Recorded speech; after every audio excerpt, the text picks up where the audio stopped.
the question was, what is Vector 1 and why is this important? So Vector 1 is what these companies pretty much do to report agents who don't pay back their chargeback balances. So when you get paid on a case, that's not earned income. Effectively, it's an advance on future commission, which means the collateral behind the case or behind the pay is the case. It's the final expense case. And so if that case is lost, then what happens is you owe that money back because it's unsecured debt at this point. And so there are agents that leave the business, and they leave this debt behind, and now that shows up and gets reported to Vector 1. And so effectively what it does is Vector 1 is a reporting agency all the insurance companies use to check to see if some agent is on Vector, and if they are, many times they just don't fool with them because they feel like he's not going to pay his bills back, and so they don't want to bother with somebody who's that much of a financial risk.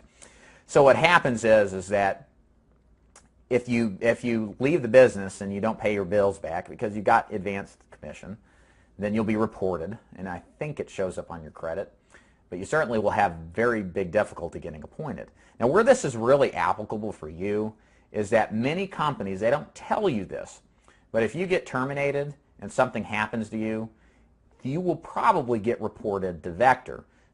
Companies have become very aggressive with the repayment of advanced commissions in recent years because there's been a slew of large agencies that recruit en masse, don't train, they just sling them up against the wall, that have accrued a tremendous amount of debt load. Excuse me. And so what happens is that these companies don't want to let too much loosey-goosey stuff get out, so they aggressively collect because they know they won't get it if they don't. And so what that means for you is, like, let's say, for example, you get terminated from a company. Let's say you work with an agency and things just don't, they go south. You leave, or you tell your agency you're going to leave. And this comes from personal experience with an agent I'm dealing with right now. He did the right thing. He told his agency he was leaving to come work with my organization, and or at least he thought was the right thing.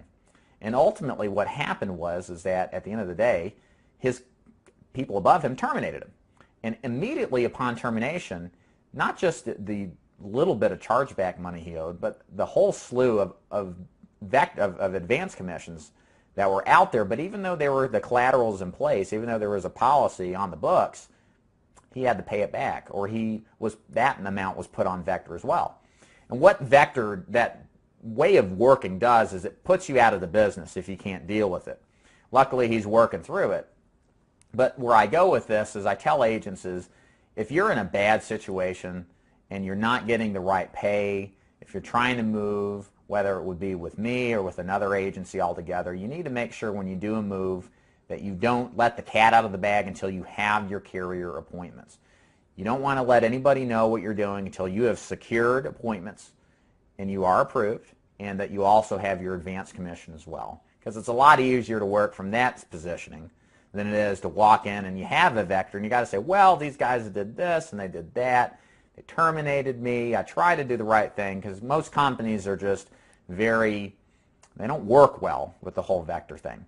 And so you just got to be a little bit more thoughtful when it comes to making a transition, because you're held hostage by Vector. And yeah, you can make payments and start it off, but a lot of these companies won't even accept payments.